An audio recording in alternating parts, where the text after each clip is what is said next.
ผู้ฟังกำลังให้เกียรติรับฟังสถานีวิทยุเจียงใหม่มหานคร FM 107.25 เมกะเฮิรตซ์อันดับต่อจากนี้ไปเจิญอู้จ๋ากำเมืองกับดีเจคำเพชรเจ้า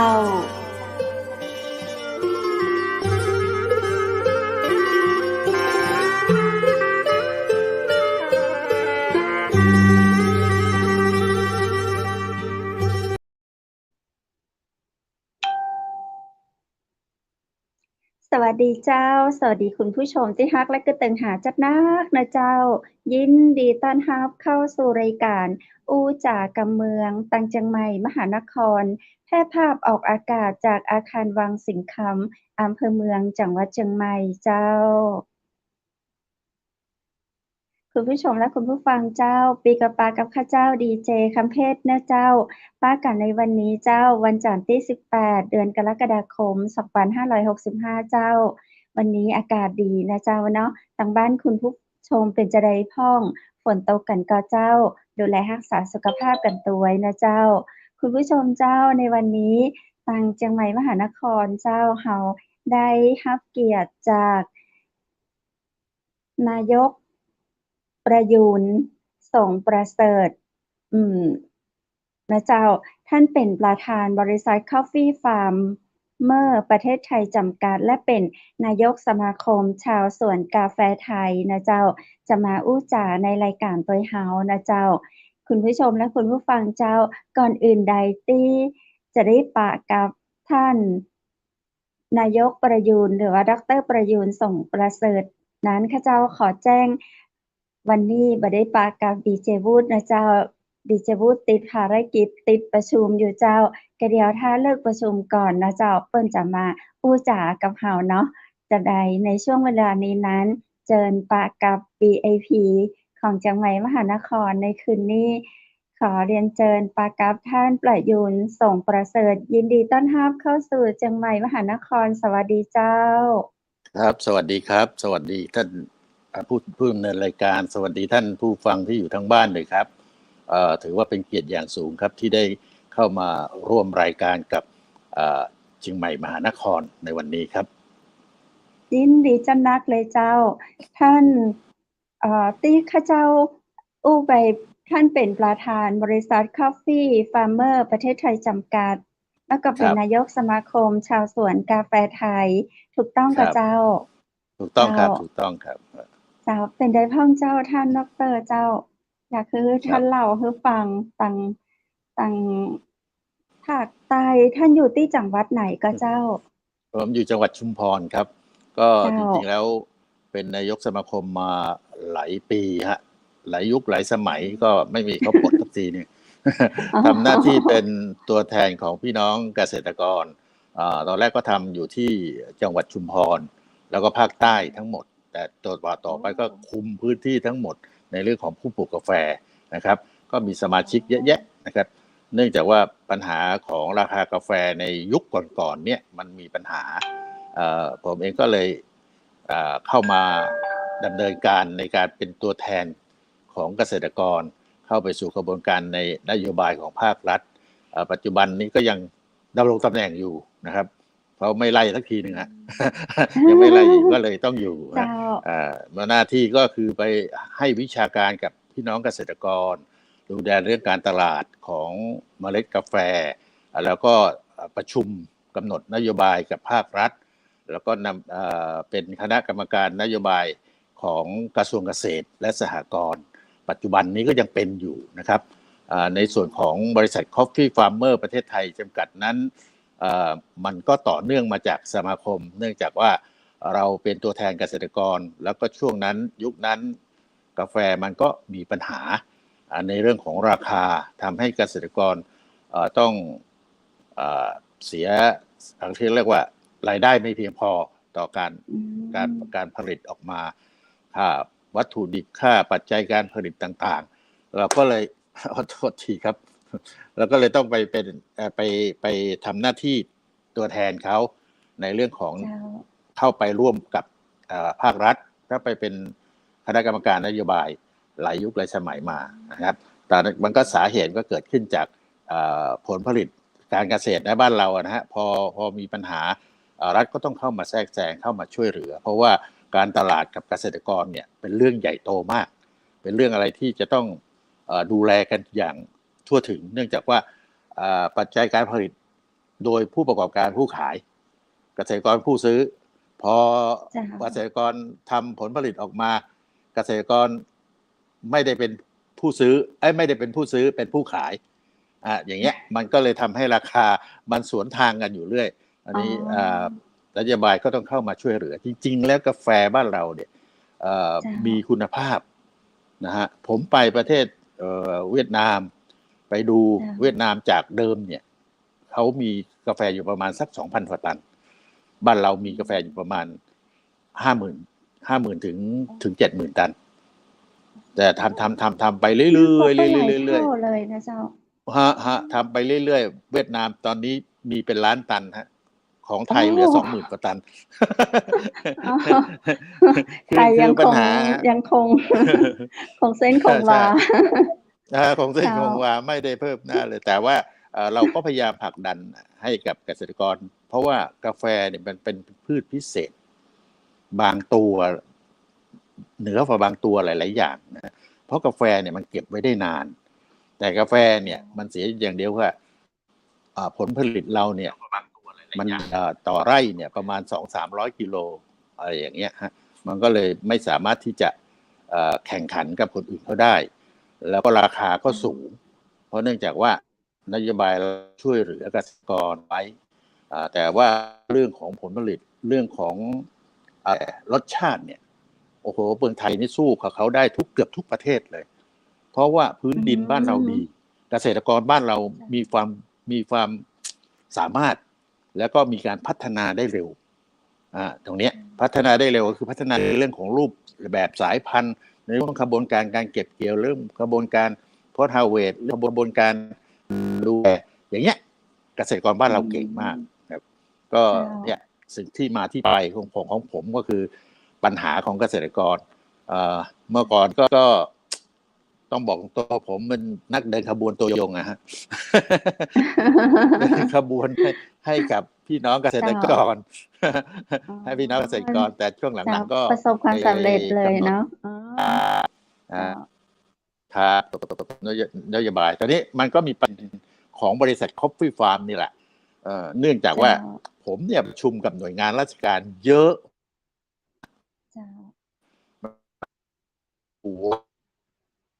อาจจะ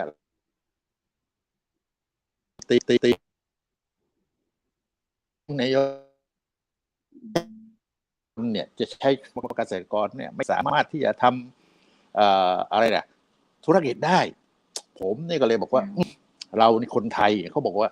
ไทยหัวเก่งหัวฉลาดหัวซิกแซกอยู่แล้วทำไมเราไม่ทำล่ะฮะ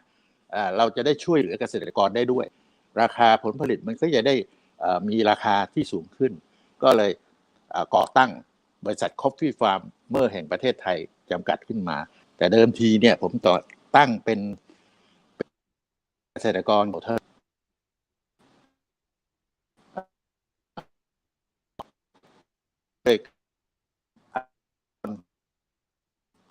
ก็สำฟาร์มเมอร์ไปจัดมันก็เลยประสบผลสำเร็จนะฮะด้วยแรงปรามาสของท่านผู้ใหญ่ต่างๆก็เลยเวลานี้บริษัท Coffee Farm เมื่อประเทศไทยจำกัดก็ผลิตกาแฟออกมามากมายนะครับหลายตัวนะฮะทั้งได้ทราบว่าคุณท่านพิธีกรก็เคยทานไหมฮะเจ้าทานเจ้าได้ยินกาแฟได้ยินเจ้าครับครับผมครับก็นั่นแหละฮะที่มาที่ไปของบริษัท Coffee Farm ฮะเจ้าค่อนข้างจะช้านิดนึงเคยเจ้าอินเทอร์เน็ตต่างนี้จ้าตัวเจ้าท่านเคยเจอปัญหานักซุปนี่ประมาณใดอ่ะเจ้าเกี่ยวกับเรื่องปัญหาอะไรนะฮะ เจอปัญหาของเกษตรกรชาวสวนกาแฟนักสูตรนี่ประโอ้มาณใดอะเจ้าตั้งแต่อ๋อตั้งแต่ปี2532อะฮะ2532เจ้าเนี่ยมีประเด็นปัญหาเยอะมากราคาอืตกมต่ำมากผลผลิตมีไม่สามารถที่จะขายได้ผลผลิตล้นตลาดต้องมีอาการเอาผลผลิตกองหน้าสารกลางก็มีฮะตอนนั้นนะฮะแล้วผมก็เลยเอ่อเข้ามามีบทบาทตรงนั้นเข้ามาช่วยเหลือเห็นว่าเกษตรกรจริงๆตัวผมเองเนี่ยไม่ใช่คนใต้100%ไงจากเจ้ากรุงเทพมหานครแล้วก็พอไปแล้วเราก็เห็นว่าเกษตรกรเขาเนี่ยความรู้บางครั้งบางคราวเขาก็อาจจะไม่ได้ตามที่เขาต้องการเราก็เข้าไปช่วยเหลือตรงนั้นก็พอไปช่วยเหลือแล้วก็มันก็ต่ำมากจากเดิมราคาเหลือจะประมาณ10 กว่าบาทเองฮะ อืมคือ10 บาทนี่คือยังไงอะเจ้าคือกิโลราคาก็เจ้าหรือต่อว่าจะได้กิโลฮะอ๋จากเป็นอสารนะจากที่สีออกมาฮะอย่างภาคเจ้าเหนือเนี่ยเป็นกาแฟอาราบิก้าเขาก็จะทำเป็นเอาเปลือกนี้ออกเขาเรียกว่าสีเจ้าสดเอาเปลือกออกอืมันก็จะเป็นกะลาเจ้าอ่านะฮะแต่ว่าภาคเหนือเนี่ยเขาจะซื้อสดแล้วโลนึงราคาในเมื่อก่อนเนี่ยอาราบิก้าก็ไม่ใช่มีราคานะครับแต่ว่าเมื่อเจ้าก่อนเนี่ยโรบัสต้าเนี่ยมันจะเป็นสินค้าที่ทำอุตสาหกรรมมากกว่าอาราบิก้าอือาราบิก้าเนี่ยเขาเจ้าจะนิยมยุคก่อนนะจะนิยมไว้ทำกาแฟสดทางภาคเหนือก็จะปลูกกันประเภทนั้นผลผลิตตอนสมัยนั้นอาราบิก้าเนี่ยยังน้อยมากอยู่ประมาณสัก3,000 ตันเองนะฮะแต่โรบัสต้าเนี่ยมีทั้งหมด70,000 กว่าตันอืมเจ้าได้ยินชัดเจนนะเจ้า กาแฟครับตั้งภาคเหนือได้ยินนะฮะ ภาคใต้แต่ละภาคในประเทศไทยนี่แตกต่างกันจะใดอ่ะเจ้าท่านคือกาแฟเนี่ยมันจะมี2,000แต่มันมีทั้งหมด95 สายพันธุ์นะโอ้โหตอนนี้ไอ้2,000สเนี่ยองพันนี่คือพันส่วนพันพันโรบัสต้ากับอาราบิก้าอ๋อเจ้ามันก็จะแตกพันธุ์กันไปมันจะแตกสายพันธุ์กันไปแต่มันจะมี2,000หลักๆก็คือโรบัสต้าและอาราบิก้าอย่างอาราบิก้าของทางภาคเหนือเนี่ยต้องนิยมปลูกอาราบิก้าเนื่องจากว่าอาราบิก้าเนี่ยมันจะอยู่ในระดับน้ำทะเล3,000ขึ้นมันจะทำชาติดีแต่โรบัสต้าเนี่ยปลูกอยู่ที่น้ำทะเลตั้งแต่300มันก็ปลูกได้แล้วแล้วก็ทนทานต่อโลกแต่อาราบิก้าเนี่ยเอามาปลูกทางภาคใต้เนี่ยมันจะไม่ทนทานต่อโลกเพราะฉะนั้นอาราบิก้ามันก็จะอยู่ทางภาคเหนือซะส่วนใหญ่ครับส่วนของโรบัสต้าก็จะทำเป็นอุตสาหกรรมซะส่วนใหญ่อุตสาหกรรมเช่นแปรรูปทำเป็นกาแฟอินสแตนต์เป็นกาแฟแปรรูปยี่ห้อต่างๆที่มีอยู่ทุกวันนี้ก็จะใช้โรบัสต้าแต่ส่วนของอาราบิก้าก็จะนิยมเข้าไปสู่กระบวนการกาแฟสดกาแฟตามร้านขายต่างๆทั่วไปอย่างนี้ครับก็เป็นในทำนองอย่างนั้นครับ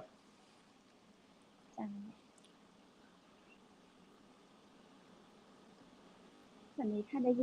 ยินเสียงเพชรชัดเจนอยู่นะเจ้าได้ยินครับได้ยินครับเจ้าดรเมื่อตะกี้นี้เหมือนอินเทอร์เน็ตมันจะอ่อนถ้าเวลาถ้าเกิดว่าข้าเจ้าใช่จะใดอ่ะดรก็สามารถเล่าเรื่องต่อเนื่องได้เลยนะเจ้าเล่าไปได้เลยเจ้าเจ้าครับเมื่อได้ครับเมื่อกี้เราฟังในได้ครับเรื่องของปัญหานะเจ้าเนาะแล้วในความครับเป็นไปได้ก็เจ้าจากหัวข้อในวันนี้เจ้าหน้าที่เพิ่นเฮามาในเรื่องหัวข้อกาแฟไทยจะไปสู่โลกได้ก่อประมาณนี้ได้หรือไม่นะเจ้าถ้าคนไทยนะเจ้าถ้าคนเมืองเหนือเพิ่นจะได้ถามกันว่าได้ก่อครับ เจ้าเจ้าผมก็ฟังได้บ้างไม่ได้บ้างนะฮะแต่ว่าจับประเด็นนิดนึงจริงๆแล้วกาแฟไทยเนี่ยเจ้าทางทาง ตลาดโลกเนี่ยมีความต้องการสูงเนื่องจากว่ารสชาติกาแฟไทยเนี่ยมันจะเป็นกาแฟที่มีสูตรของเขาโดยเฉพาะนะครับเพราะว่าพื้นแผ่นดินแล้วก็การดูแลการรักษาการเก็บเกี่ยวการทำเกี่ยวกับเรื่องของขบวนการของการผลิตเนี่ยของเมืองไทยเนี่ยมีศักยภาพสูงและเมืองไทยเนี่ยกำลังจะเป็นศูนย์กลางแห่งการผลิตกา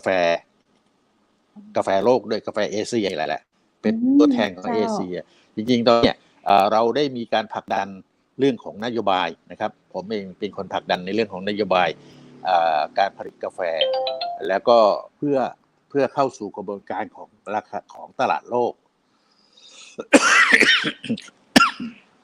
ขอโทษครับเพื่อเข้าสู่กระบวนการตรงนี้แล้วก็เขาเรียกว่ายุทธศาสตร์เนี่ยเราได้มีการทำเวิร์กช็อปเคยทำเวิร์กช็อปที่ใหม่เห็นไหมฮะที่ผมส่งรูปไปนั้นผมไปทำเวิร์กช็อปกันที่เชียงใหม่แล้วแกทำเกี่ยวกับเรื่องของวันกาแฟเอเชียนะฮะวันกาแฟของเอเชียเราก็ไปจัดที่นั่นก็จะมีผู้ผลิตกาแฟทุกประเทศมาที่รู้สึกจะไปศูนย์อะไรนะฮะ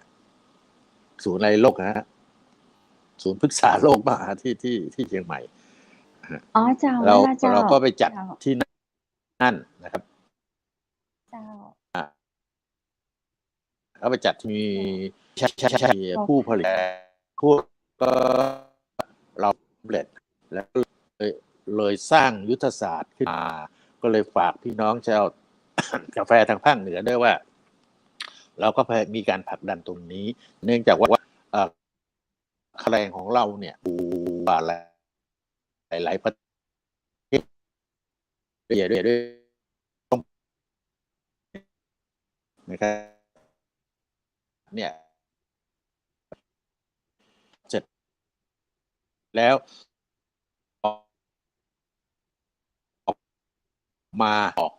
นะเสร็จเรียบร้อยแหละตอนนี้ยุทธแต่ว่าการขับเคลื่อนยุทธศาสตร์มันก็ค่อยๆเป็นค่อยไปนะครับเพราะว่าทางภาคใต้เองก็มีพืชทุเรียนตีเกษตรกรเราก็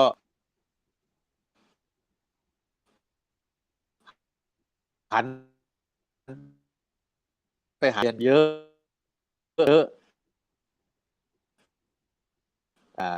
ยุทธศาสตร์ที่เราเขียนอยู่ก็ต้องค่อยประชาสัมพันธ์ไปเรื่อยๆนะฮะให้เขาได้รับรู้ว่ากาแฟเนี่ยกาแฟบ้านเราเนี่ยชื่อเสียงระดับโลกเพื่อนให้เป็นสู่เราได้ดำเนินการกันครับมาก่อนที่จะเข้ารายการตอนนั้นก็ได้เรียนคุณเพชรนะว่าหมายอาการผมไม่ค่อยดีจะติดไอเยอะฮะเป็นเจ้าก็ต้องกราบขอบพระคุณเนาะก็กลัวท่านแบบกลัวว่าจะเสียรายการมากเลยต้องกราบขอบพระคุณมากเลยแม้ว่าสุขภาพร่างกายจะเนาะมีอาการบ้างท่านก็แบบมาแบบใจเต็มร้อยเหมาะสมกับที่เป็นนายกนายกสมาคมชาวสวนกาแฟที่มันแบบให้เป็นนายกต่อไปเป็นนายกเรื่อยๆนะเจ้ามันเหนื่อยเหมือนกันนะฮะบางทีก็ต้องคิดเยอะครับเจ้าเนาะดร.เจ้ากาแฟในประเทศไทยเฮานี่ดร.พอจะบอกได้ก็เจ้าว่า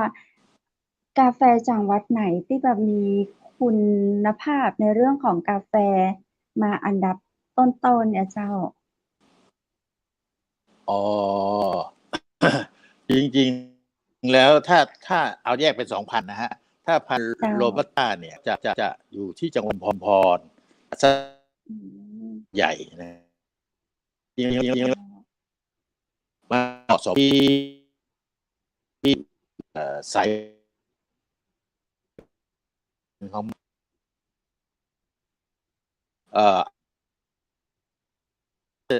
เชียงรายความสูงนะครับกาแฟอาราบิก้าเขาชอบความเย็นนะครับเขาชอบความเย็น เพราะฉะนั้น ถามว่าดีที่สุดไหมถ้าหากว่ามันอยู่ที่กระบวนการในการดูแลรักษานะฮะถ้าหากดูแลรักษาดีๆเนี่ยมันก็ดีเกือบทุกที่อะฮะเพราะว่าพื้นดินบ้านเราเนี่ยค่อนข้างจะมีแร่ธาตุที่ดีเกี่ยวกับกาแฟนะครับแต่กาแฟเนี่ยมันมีกระบวนการหลายอย่างคุณเอามาแล้วมาคัดสรรมาทำการแปรรูปมาการคั่วและมีการชงอีก แล้วก็ในส่วนผสมสมมุติมาทำกาแฟอินสแตนต์ถ้ามีการผสมก็ต้องมีส่วนผสมที่ลงตัวกันนะฮะถ้าไม่ลงตัวกันรสชาติมันก็ไม่อร่อยแต่ถ้าหากว่าเป็นกาแฟตามร้านตามอะไรต่ออะไรเนี่ยก็อยู่ตั้งกระบวนการการคั่วการคัดเมล็ดการคั่วและการชงด้วยแต่ละร้านจะไม่ค่อยเหมือนกันเห็นไหมฮะพอคุณคุณเพชรเข้าร้านกาแฟสดแต่ละยี่ห้อการชงก็จะไม่ค่อยเหมือนกันแต่เราจะติดแบบมันอยู่ที่การกระบวนการจากดอยนั้นดอยนี้จากสวนนั้นสวนนี้ใช่เราไปเจอมันไม่ใช่เราก็ไม่เจ้าจริงแล้วเนี่ยถ้าหากว่าสายพันธุ์ที่ดีแท้ๆนะฮะดอยไหนฮะที่จะเป็นจะต้องดอยนี้นะฮะสายพันธุ์ส่วนใหญ่บ้านเราปลูกคาร์ดิมอร์สักอย่างจริงๆแล้วโคลัมเบียสายพันธุ์มีต่างๆด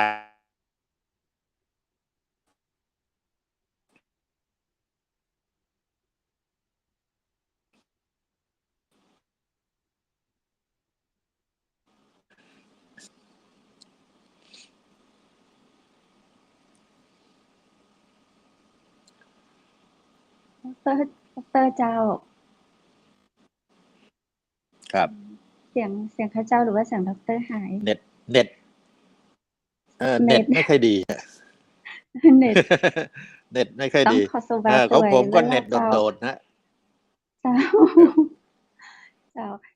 ในการทำสวนกาแฟมาของท่านนี้ประมาณ20 ปีถึงก็เจ้าโอ้ผม30 กว่าปีแล้วฮะโอ้โหก็คือเป็นแบบชาวสวนกาแฟมืออาชีพแท้ๆเลยเมื่อกี้เจ้าในความประทับใจในการทำสวนกาแฟมาเจ้าท่านประทับใจกิจกรรมอะไรอย่างดีๆเกี่ยวกับกาแฟอยากให้เล่าสู่กันฟังเจ้า ผมทำกาแฟเนี่ยถามว่าประทับใจอะไรไหมก็ทำพืชหลายชนิดนะฮะก็ถือว่าเป็นเกษตรกรคนหนึ่งนะไม่ว่าจะเป็นยางพาราไม่ว่าจะเป็นกาแฟไม่ว่าจะเป็นทุเรียนไม่ว่าจะเป็นลองกองไม่ว่าจะเป็นเงาะและมังคุดผมชื่นชอบกาแฟมากเพราะเนื่องจากว่ากาแฟเนี่ยมันสามารถที่จะรักษาไว้นานเราไม่ขัดสนไม่เดือดร้อนเก็บเอาไว้ได้ถึง2 ปีนะครับถ้าเก็บดีๆนะฮะ2 ปีเลยแล้วก็จะ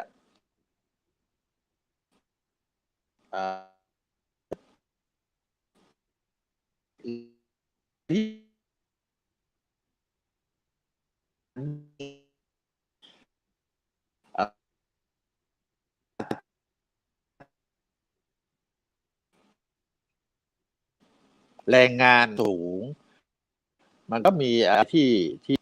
ที่ชอบและไม่ชอบนะเพราะแรงงานจะต้องหาแล้วก็กระบวนการของกาแฟก็ค่อนข้างจะมากพอสมควรแต่มีฐานะได้อย่างดีเลยนะครับสำหรับกาแฟแต่บางพืชบางตัวเนี่ยมันก็ขึ้นอยู่กับกระบวนการบางตัวเอาออกมาแล้วเนี่ยอย่างผลไม้อ่ะเรียกว่าทุเรียนตอนนี้กำลังดังจังหวัดชุมพรทุเรียนทั้งนั้นฮะเต็มมากเต็มหมดเลยแต่พอสุกหรือว่าถึงเวลาเก็บเกี่ยวแล้วเนี่ยต้องขายแล้วไม่สามารถเก็บไว้ได้ถ้าเกิดราคาไม่ดีปีนั้นก็แย่ไปเลยลงทุนทุเรียนลงทุนเยอะแต่กาแฟเนี่ยลงทุนสม่ำเสมอไม่ค่อยมีประเด็นปัญหาเท่าไหร่นะครับตรงนี้ก็ผมก็ถือว่าประทับใจและ เอ่อจากจากความรู้สึกที่เข้าไปเป็นคณะกรรมการแล้วก็เข้าสู่กระบวนการของบริษัทใหญ่ซึ่งเราก็ได้เกี่ยวตรงนั้นมา แล้วอาศัยความเขาเรียกว่าความเป็นครูพักรักจำอะไรอย่างเงี้ยแล้วก็ความเป็นการพัฒนาเพื่อต้องการให้มีได้เพิ่มขึ้นเพื่อต้องการให้มีรายได้ที่ก็บริษัทผมพอได้แปรรูปก็ตอบรับอย่างดี และประสบผลสำเร็จตรงนั้นก็ถือเราก็คงจะ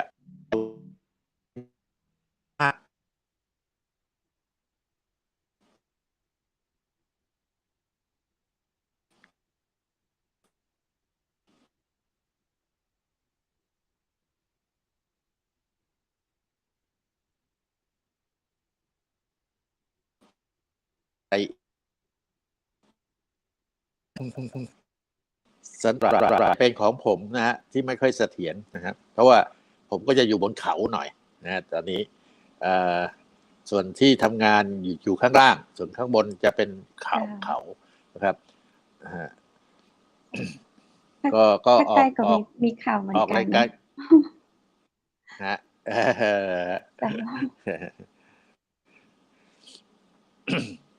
ครับก็ตรงครับผมว่าเลยฮะเมื่อกี้ดร.เล่าต่อเลยเจ้าครับก็ส่วนการประทับใจอย่างเนี้ยก็ได้เศรษฐกิจเป็นผู้ได้ร่วมขบวนการในการกำหนดนโยบายเพื่อปกป้องผลประโยชน์กับเกษตรกรโดยเป็นตัวแทนของพี่น้องประชาชนเข้าไปเสนอให้กับภาครัฐได้เห็นความสำคัญของเกษตรกรและเราก็สามารถที่จะเอาความรู้ความสามารถมาให้กับเกษตรกรได้พื้นที่นี้หลายๆที่มีการพัฒนาและการเห็นคุณค่าของแปรก็มีปลูกกันเยอะฮะจากการสูญหายกำลังจะเกิดไปแล้วผมก็มาปลูกขึ้นมาอีกฮะเพราะว่ากาแฟมันเป็นพืชมหัศจรรย์พืชหนึ่งแล้วก็เป็นพืชที่คนกินมากที่สุดแล้วก็เพิ่มพูนการรับประทานอย่างน้อยไม่ต่ำกว่าและจะ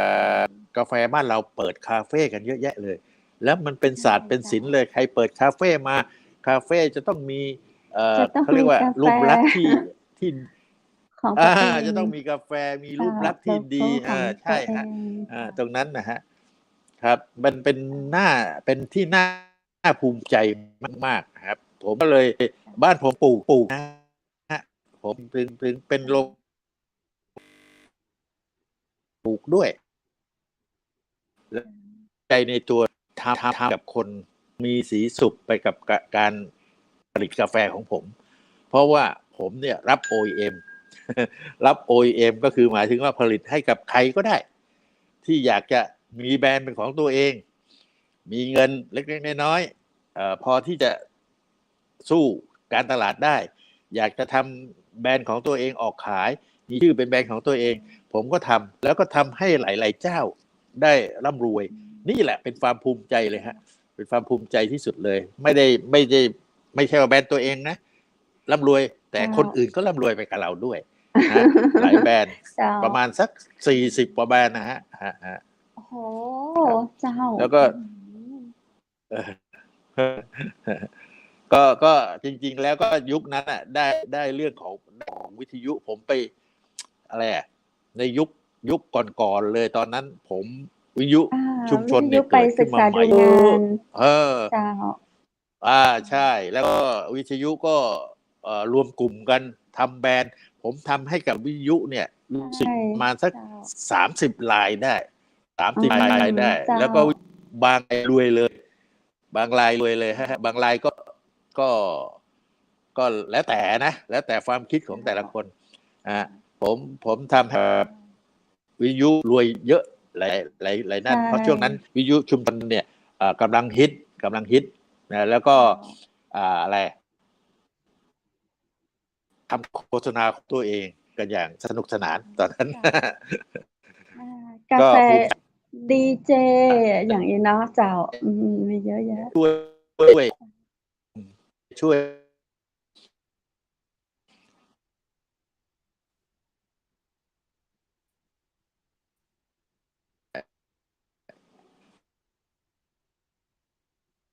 ของชอบ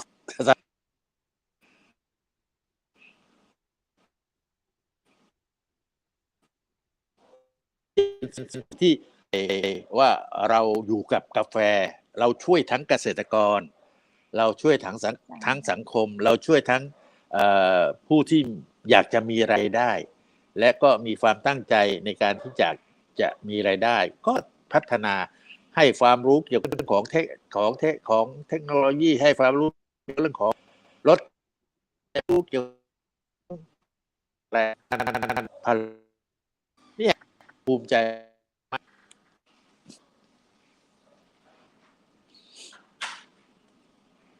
เพราะฉะนั้นก็ฝากพี่น้องเกษตรกรไว้ด้วยนะครับว่าอย่าเพิ่งไปทิ้งมันนะครับเรื่องการปลูกกาแฟท่านที่ยังปลูกกาแฟอยู่อย่างน้อยก็แล้วแต่ติดไว้สัก2-3 ไร่ก็ยังดีฮะเพราะว่ามันเป็นอาชีพหนึ่งที่ทำให้กับเราได้และเป็นอาชีพที่คนทั้งโลกยังกินและก็เพิ่มขึ้นตลอดด้วยนะครับก็ขอฝากตรงนี้ว่ากาแฟตามหัวข้อเนี้ยความหวังของกาแฟของบ้านเราเนี่ยคณะกรรมการนโยบายเนี่ยได้กำหนดไว้ว่าเราจะให้ประเทศไทยเป็นกลางแห่งการผลิตกาแฟครับเกษตรกรเป็นว่าปลูกไว้ไม่มีคำว่าวันตกครับ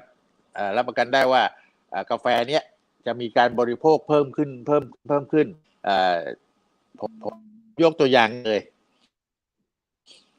มีบริษัทซึ่งมีกาแฟผลิตปัจจุบันเขาการใช้กาแฟถึง 70,000 ตันเห็นไหมฮะมันดีคูณนี่บริษัทเดียวนะครับเจ้า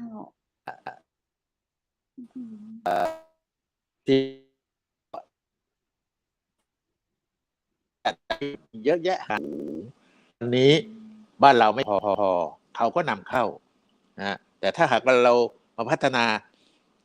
โครงสร้างของบ้านเราจับกลุ่มเกษตรกรแล้วลองพัฒนาดีๆสิมันก็จะราคามันก็จะขึ้นสูงแต่เราก็ต้องให้ภาครัฐช่วยในเรื่องของปัจจัยการผลิตเช่นปุ๋ยวันนี้ผมก็ดีใจเห็นรัฐมนตรีกระทรวงพาณิชย์กำลังจะเจรจาเอาปุ๋ยมาจากซาอุซึ่งน่าจะทำให้ราคาต่ำลงถ้าราคาต่ำลงเกษตรกรเราก็จะมีที่ยืนนะครับแล้วก็เห็นนโยบายของอะไรนายกจะไปให้ไปศึกษาปุ๋ยบ้านเราสิผมก็ว่าเชื่อปุ๋ยบ้านเราก็มีต้องเยอะตั้งแยะทำไมไม่ทำกันอะไรอย่างเงี้ยฮะถ้าเราลดต้นทุนตรงนี้ได้เนี่ยมันก็จะเกิดประโยชน์ต่อเกษตรกรครับผมก็ฝากเกษตรกรไว้ว่ายังไงก็แล้วแต่สู้เราเป็นชาวสวนกาแฟกาแฟยังมีอนาคตไกลแล้วก็ยังมีการบริโภคทวีคูณปีหนึ่งไม่ต่ำกว่า 10-25% นะฮะตรงเนี้ยเป็นพืชเศรษฐกิจของไทยของเกษตรกรใช่ครับถ้าหากว่าใช่ครับถ้าเราจะมาเริ่มต้นตอนนี้คือยังบ่สายเมื่อกะเจ้าท่านดร.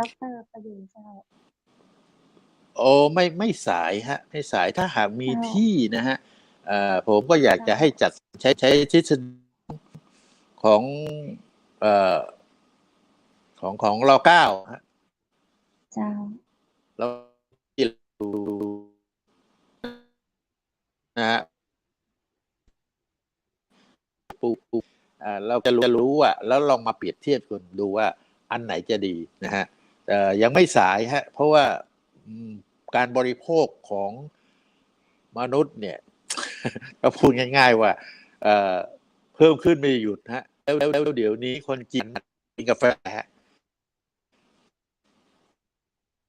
กินถ้ากาแฟเนี่ยกินชา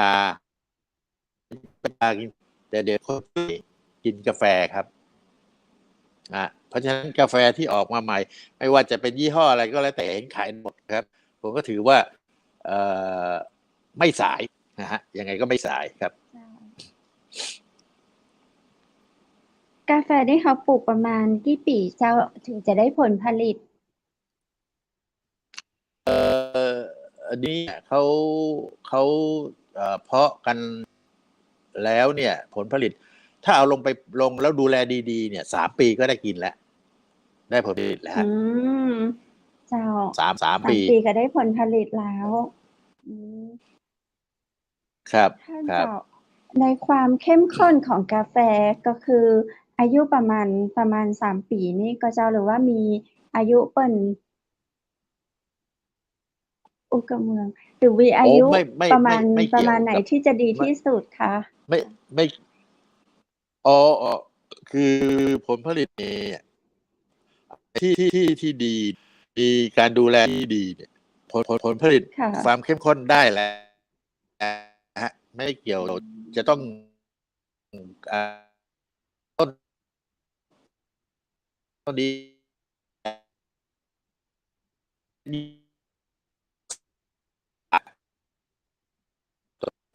อินจะสูงนะฮะเพราะฉะนั้นกาแฟเนี่ยจะให้เข้มข้นมันมีสองเรื่องคือเรื่องที่1กาแฟของอาราบิก้าจะได้กลิ่นหอมมากแล้วรสนุ่มแต่ถ้าโรบัสต้าเนี่ยจะมีความเข้มข้นส่วนใหญ่ถ้าหากว่าบ้านเราทานกันเนี่ยก็จะทานเข้มข้นพอทานเข้มข้นก็จะเอา2,000เนี่ยไปมิกกันมิกกันให้ได้อาราบิก้าได้หอมความนุ่มนวลของอาราบิก้าก็เหมือนกับทางสาวเหนือนะฮะจะมีรสชาติความนุ่มนวลอย่างนั้นจะแตกต่างกันเจ้าอันนี้พอมาทางใต้เนี่ยคนดำไงคนใต้ก็เข้มข้นเข้มข้นเนี่ยเขาเอามามิกได้ครับเพราะฉะนั้นเขาจึงได้กาแฟโรบัสต้าเขาได้เหมาะเอาไปทำอินแตนก็คือกาแฟผงที่ผงเป็น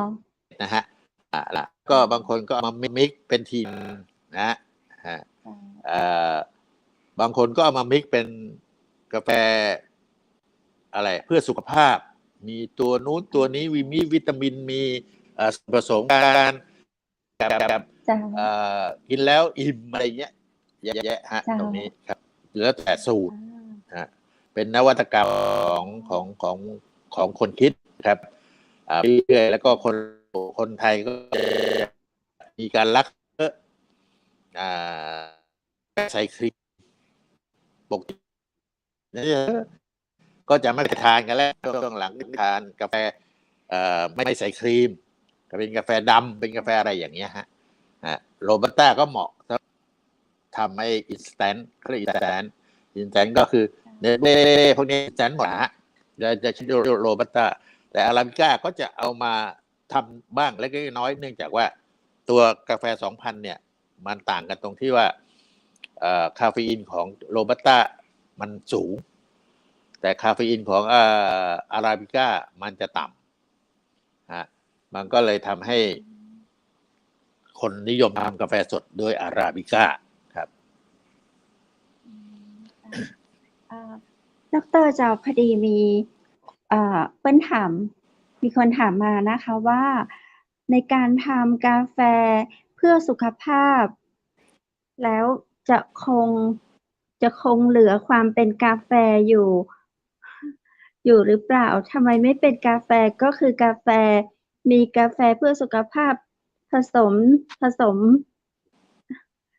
โน่นผสมนี่ประมาณเนี้ยเจ้าครับผมมันอยู่ที่เขาเรียกว่า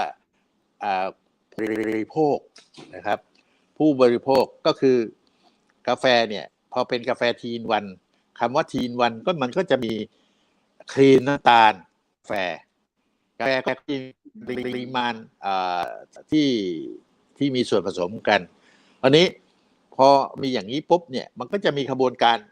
รหนึ่งซึ่งบอกว่ามาทำลายเกี่ยวกับเรื่องของถ้าเกินคลีนเนี่ยมันก็จะมีเขาเรียกว่าคอเลสเตอรอลมันจะมีเกี่ยวกับเรื่องของอะไรไขมันทานเจ้าแต่จริงๆบางทีแล้วเนี่ยเขาไม่ศึกษาในนั้นทั้งหมดแต่ก็จะมีขบวนการตรงนั้นคนก็จะกลัวไม่ค่อยอยากแบบนั้นแหละก็อยากจะรับประทานสุขภาพพอสุขภาพมันก็จะมีอะไรเขาเรียกว่าอยากได้กินแล้วลดน้ำหนักบ้างจริงๆแล้วกาแฟก็ลดอยู่แล้วแต่คุณกินแล้วไม่ออกกำลังกายลดยังไงมันก็ไม่ลดแต่ถ้ากินแล้วออกกำลังกายไปด้วยมันกาแฟอย่างเดียวมันก็ช่วยได้เยอะนะครับตอนนี้คนเราเนี่ยเดี๋ยวนี้มันก็ด้วยความรู้สึกการรักตัวสุขภาพขึ้นมามันก็มีจุดขายถามว่ากินกาแฟอย่างเดียวถ้าคน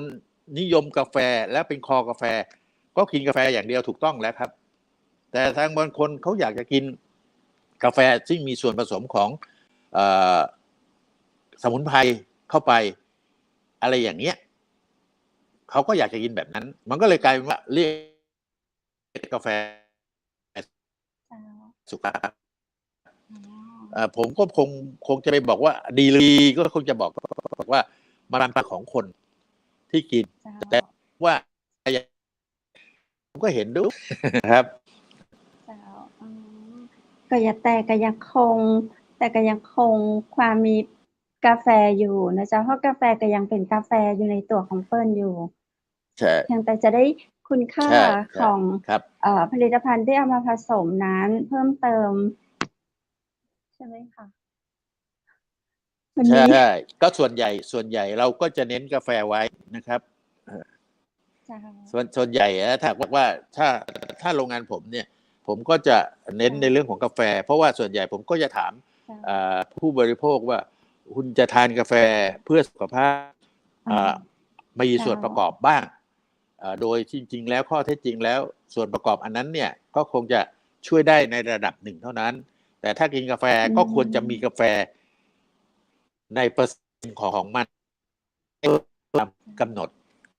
ก็จะอัตราตรงนั้นครับ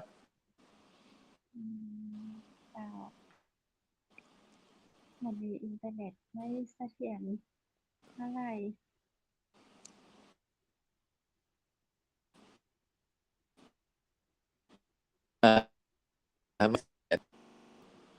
มีถามอะไรไหมฮะท่านเจ้าก็อยากถามอยากคุยต่อแต่ว่าวันนี้เวลามันก็ถึงช่วงสุดท้ายของรายการแล้วตัวเจ้าแต่ว่าเป็นอย่างนะเจ้าดร.ประยุนได้ยินเสียงเพชรชัดเจนอยู่เนาะเจ้าวันนี้แบบรูนอินเทอร์เน็ตไม่ค่อยเสถียรตัวนะเจ้าจะได้ก็ต้องขออภัยดร.ตัวนะเจ้าเขาก็จะเอามาอู้กันในเอพิโซดหน้ากันละกันนะเจ้าเพราะว่าวันนี้บัสามารถที่จะโหลดภาพที่ท่านส่งมาแล้วก็เอามาเอามาให้คุณผู้ชมได้พอได้ก่อยตัวเจ้าเดี๋ยวขอเป็นเดือนหน้านะเจ้าเป็นตอนต่อไปของดร.ประยูนนะเจ้าเราจะมากันในเรื่องของกาแฟต่อกันเนาะท่านใดที่มีคำถามก็ฝากไว้ได้เลยนะเจ้าเดี๋ยวขอท่านมาตอบมาจ๋าในเรื่องของกาแฟไทยในครั้งที่2นะเจ้าครั้งนี้ครั้งแรกตอนแรกของดร.ประยูนเจ้าวันนี้ข้าเจ้าก็กับท่านเรียงลำพังตัวดีเจวูดกติภารกิจเจ้ารอบหน้าเดี๋ยวจะขอท่านมาแหมเนาะในวันนี้ขอท่านแนะนำในเรื่องของการดูแลสุขภาพหรือว่าท่านอยากฝากอย่างในช่วงท้ายของรายการเชิญเจ้าครับผมก็ขอฝากท่านผู้ฟังไว้นะฮะว่าช่วงนี้ก็โควิดก็ยังไม่ไปจากเรานะฮะอากาศอย่าตกก็แล้วกันพยายามปิดแมสไว้นะครับถ้าไปอยู่ที่นั่นเพราะว่ามันก็จะติดร้ายแรงติดเร็วฮะแต่ว่าความร้ายแรงมันก็อยู่ที่ตัวเรานะฮะว่าภูมิต้านทานขนาดไหน ถ้ายังไม่ได้ไปฉีดวัคซีนก็ไปฉีดซะนะครับก็ฝากดูแลกันสุขภาพกันด้วยนะครับขอให้ทุกคนจงปลอดภัยนะครับรักษาตัวให้ดีก็แล้วกันตัวของเราเท่านั้นนะครับที่จะช่วยตัวเราเองได้ครับวันนี้ก็ต้องขอบคุณคุณเพชรด้วยครับที่ให้เกียรติกับผมได้เข้ามาร่วมกิจการในการออกอากาศในครั้งนี้ครับก็ไม่ได้ตั้งตัวอะไรนิดหนึ่งเนื่องจากว่าเจ็บไข้ได้ป่วยนิดหนึ่งด้วยครับก็กลัวว่าจะไม่สามารถที่จะพูดคุยได้นะครับก็เลยไม่ได้เตรียมการอะไรมากมายนะครับแต่ท่านก็เก่งจะนักๆแล้วจ้าขอให้ทุกคนมีสุขภาพร่างกายแข็งแรงครับขอบพระคุณดร.ประยูรเจ้าโอกาสหน้าปากันแหมนะเจ้าสวัสดีเจ้าท่านไปแล้วกับเจ้าว่าเป็นอย่างนะเจ้าคุณผู้ชมและคุณผู้ฟังเจ้าโอกาสหน้าเดี๋ยวจะขอเชิญท่านเนาะมาจากกำหาปังจังไหมมหานครแหมนะเจ้าจะได้ในวันนี้นั้นนะเจ้าเฮาก็ได้เรื่องราวและก็สาระดีๆนะเจ้าจากดร.ประยูรส่งประเสริฐนะเจ้าท่านเป็นประธานบริษัท Coffee Farmer ประเทศไทยจำกัดและมีประสบการณ์ในเรื่องของการทำสวนกาแฟมามากกว่า30ปีจะมั่นอกมั่นใจกันได้นะเจ้าท่านจะมาอู้จากกับเฮาแหมนะเจ้าในโอกาสต่อไปจะได้คุณผู้ชมและคุณผู้ฟังที่มีคำถามเกี่ยวกับกาแฟอยากจะทำสวนกาแฟนะเจ้าจะมาเริ่มวันนี้เริ่มจะได้นะเจ้าหรือว่าอยากเป็นผู้จัดจำหน่ายเนาะจะสอบถามท่านตั้งโรงงานของท่านตั้งบริษัทของท่านซึ่งเป็นตัวแทนผลิตแห่งประเทศไทยเลยนะเจ้าคุณผู้ฟังและคุณผู้ชมเนาะฝากคำถามมากับตังจังไหมมหานครได้เลยนะเจ้าซึ่งในโอกาสต่อไปเราจะได้เชิญท่านมาอู้มาเจ้าและก็มาตอบคำถามของคุณผู้ชมปีนี้แหมนะเจ้าในวันนี้นั้นก็ต้องกับขอบพระคุณท่านแหมก้ามนะเจ้าและข้าเจ้าขอขอบคุณพระอาจารย์รัตนยาโนจากพุทธอุทยานสวนบุรณะรักธรรมตำบลแม่แลมอำเภอแม่ริมจังหวัดเชียงใหม่นะเจ้าคุณผู้ฟังและคุณผู้ชมท่านใดสนใจอยากจะไปเรียนสมาธิที่พุทธอุทยานบุรณะรักธรรมแม่ริมจังหวัดเชียงใหม่สามารถสอบถามรายละเอียดเพิ่มเติมและสมัครได้นะเจ้าโทรถามที่0980347744ได้ตั้งแต่ 8:00 น.เมื่อเช้าถึง 4:00 น.เมื่อแลงนะเจ้า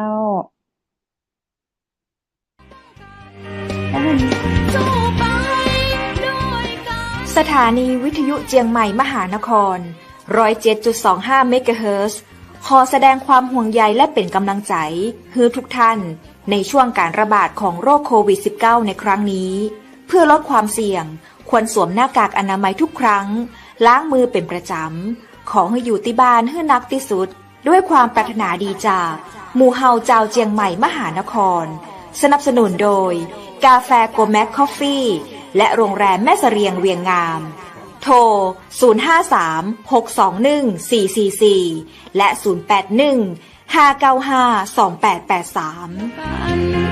เราจะฝ่าฟัน